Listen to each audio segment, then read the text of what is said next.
Hey guys, it's SBG here on this Monday morning. I've just been doing a few things, had a few students, but now I'm finished and just hanging around down here at Kangaroo Point. On the way here I saw a car with two MGTOW bumper stickers, so the word's getting out there guys, so it's really great news to see that sort of thing.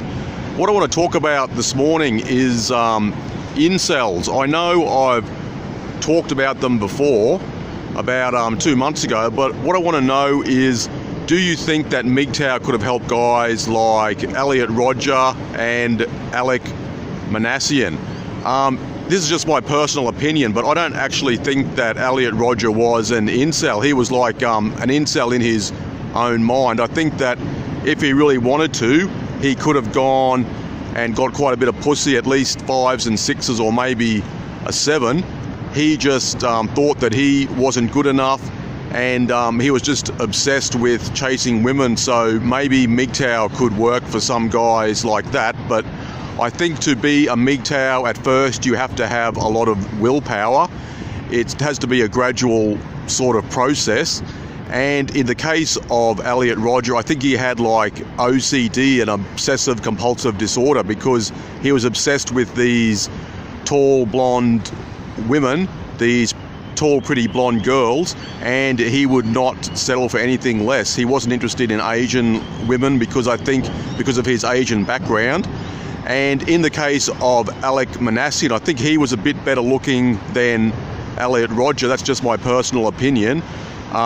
Some girls, just from my experience, they prefer solid guys, a lot of girls, even if the guy's a little bit fat. But I suppose there are some women who like the skinny athletic type, which Elliot Rodger was. So give me your thoughts about this topic. What do you think could have been done to help the guys like Elliot Rodger, Alec Manassian? If they had realised that chasing pussy is not the be-all and end-all of life, they would have been a lot better off.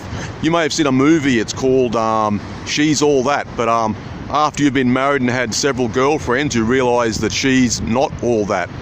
So I've just been wondering lately about incels and how many there must be all around the world. There's probably millions and millions of them. I think I mentioned that in the video I made in April 2018. So I'm not sure if MGTOW would really be the way to go for these guys. They seem to have a few issues, and there seems to be a problem with people distinguishing between MGTOW, incel, and the PUAs. I've noticed this a lot later. There's people making videos about it and they don't really know what they're talking about.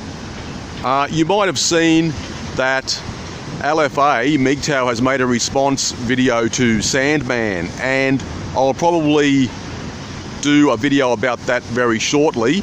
Don't have much time at the moment actually. I've got quite a few students coming up, a few classes to do, so I might be a bit busy the next few days. And also I wanted to make my video about Brisbane, but it's very hard to find parking these days, and a friend of mine has lent me some equipment I borrowed from him, so I gave it back to him because I haven't had a chance to go out and make the video. So it's very hard now to find places where there are no people around. Even on a Monday morning at 10 a.m, there are still people everywhere, so it's difficult to make these sort of videos. Anyhow, I'll make a response about the LFA versus Sandman video. Got a few things to say about Sandman. I think it was a pretty low act what he did, and if he wants to take pot shots at other MGTOW, he shouldn't be an arsehole, and he should maybe show his face if he's so brave.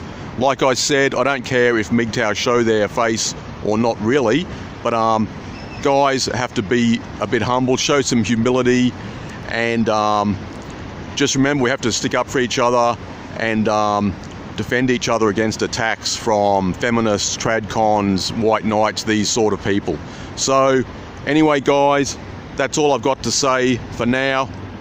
I will talk to you soon. Cheers.